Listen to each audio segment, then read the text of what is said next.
Ladies and gentlemen, I have excellent news. At the same exact moment, strangely, that Joe Biden was declared the projected winner of the 2020 election, COVID was gone. Just poof, disappeared. And now people across these big major cities are out dancing and hugging and sharing drinks with each other. No joke. There's a video going around of a woman cracking open like a bottle of champagne, taking her mask off and drinking it, and then passing it around, and they all drink from it. COVID, finally gone. As you can see in this video from Caitlin Collins of CNN, the crowd outside the White House celebrating Joe Biden's projected victory is blaring YMCA, the song President Trump closed out his latest rally with. And you can see all these people are in close proximity, jumping up and down. Okay, right. You know, a study came out recently. They said, actually, indoor events are totally safe. Not kidding. I'm not exaggerating. The Hill reported indoor events now are actually, it's fine. My friends, as cities erupt in celebration after Biden is named the winner, I can only sit back and realize, I don't know if you guys saw my main channel segment at 4 p.m. where I said, the Democrats actually lost everything so far, and they're on the ropes. Donald Trump is the projected loser. Biden and Harris projected winners. This is very important. The media has not said they are the winners. They said they're projected. What this means, the races don't get certified, I think, for quite some time. So Trump is going to be going to court. And I'm telling you, man, these people underestimate Trump. The dude's not conceding. And there are avenues they can take to jam up the presidency and take an unprecedented victory through lawfare. Donald Trump, the Republican legislatures in many of these states could simply say, we want Trump. And then Trump wins. I think it's funny that we're seeing the story of all these people, dancing in the street. And I'll read this in a second, while they're actually losing the House races. I was talking to somebody, a lot of people about this. It was Ben Sass, I think, who said we should repeal the 17th Amendment. For those that aren't familiar, the 17th Amendment says that senators shall be directly elected by popular vote and every 6 years and then sent to Congress. The reason for this was there was concerns before the 17th Amendment, state legislators would elect senators. And so it was really about you're in your state, you vote locally, you vote for the people to represent you right there at home, and then they would vote and it would move up. The idea was to create an upper house, which the founding fathers referred to as the better men. They really did feel that way. They said, we want the lower chamber to represent the people, and we want the upper chamber to represent those appointed by better men. The fear was that these people were buying votes. And so ultimately, we ended up getting this amendment. I think this is a really good example of why the 17th is problematic. Maybe it's a good thing for the Republicans, man, because you look at these videos of these people dancing in the streets. They're all laughing in obliviousness. Ignorance is bliss. I'll put it that way.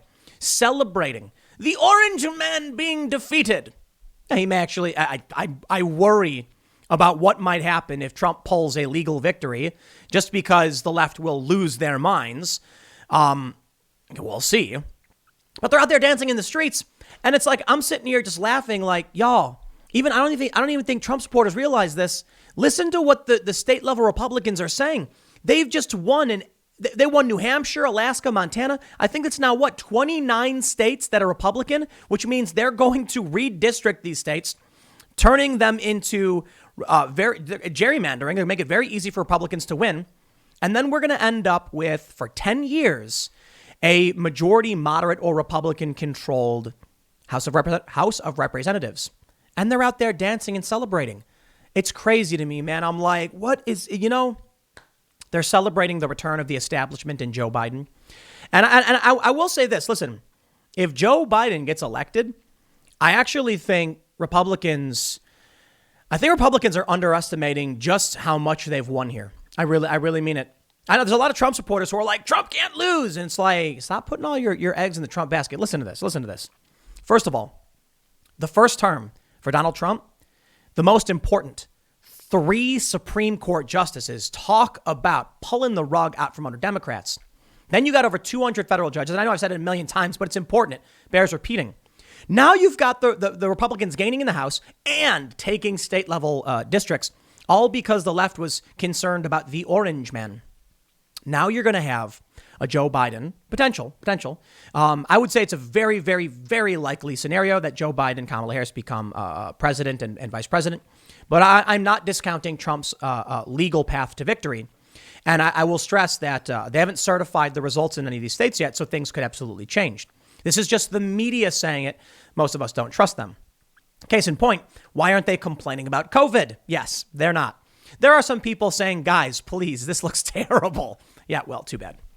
So I think it's entirely possible that there could be a lawfare victory. But think about what this means if we do get a Joe Biden presidency. Progressives don't like Joe Biden. They despise him.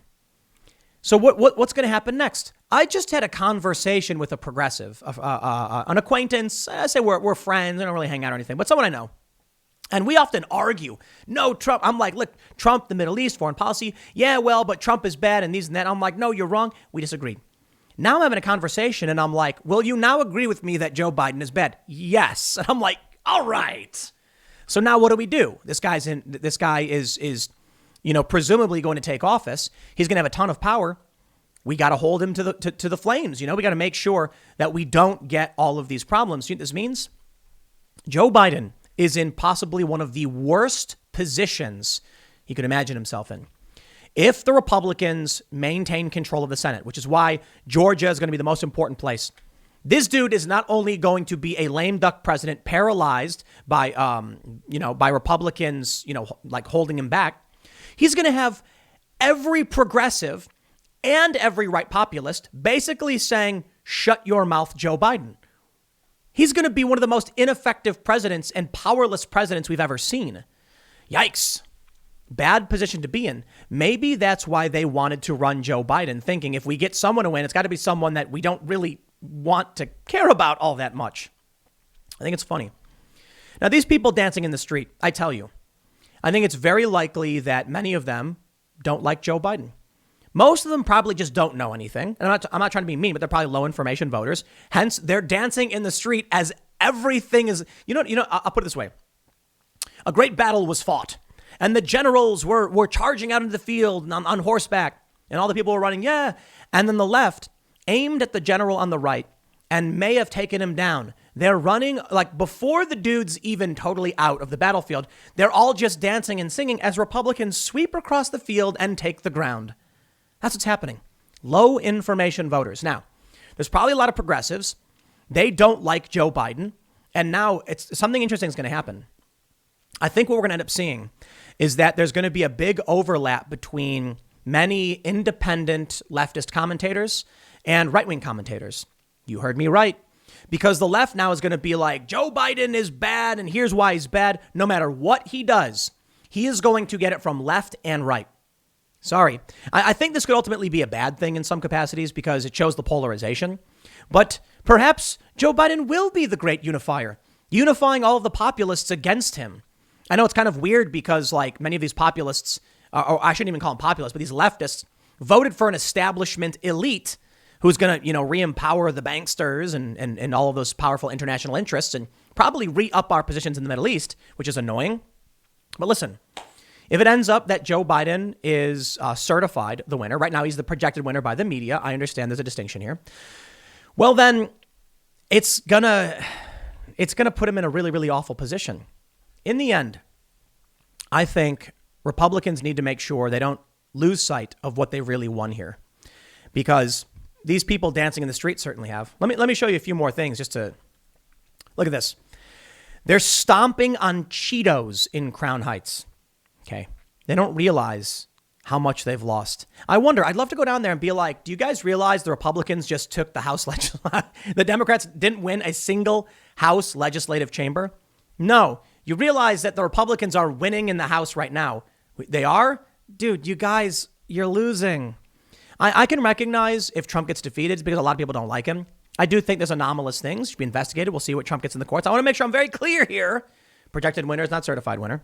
But I can believe it. Trump is the orange man. They're literally jumping on Cheetos. Congratulations, I guess. But I tell you, these people don't really know what's going on. And thus, it almost feels like the Republican Party dangled Donald Trump to distract them and then snuck in and took the most important positions in government stuff.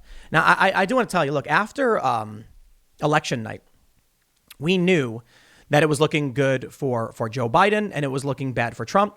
Trump did have the lead after election night. And a lot of people were like, that's it, like Trump's going to win. And then things started to shift. Michigan flipped and then, one by one, it's been several days, but they're still rioting. So I don't know what these people thought they were going to get, but I want to show you this. Michael Malice said on September 7th, 2019, reminder that they think that if Trump loses re-election, everything will go back to normal. He then tweeted just a half an hour before I recorded this, I'm often wrong, but sometimes I am spot on. Don Lemon, he quotes, saying, I don't dare speak for my colleagues, but I can't tell you how difficult it's been as a journalist to cover this dark part of our history. Let's hope the attacks on journalists, journalism, and everyone end. Time to move into the light, America. My friends, Trump did not create this era. This is not going to just stop. And these people dancing in the street are going to go back to sleep. And this is bad news for Democrats. Let me just tell you, I know what it's like to march in the streets against war, have Obama get elected, and then watch all of these people vanish. Gone. What do you think's going to happen now that that Democrats are losing everything, but they've won with Joe Biden, presumably projected? What do you think's going to happen? They're all going to go back to sleep and ignore everything while the Republicans continue to make gains. I guess we can only we'll only wait and see. I'll leave it there. I got a couple more segments coming up in a few minutes. Stick around and I will see you all shortly.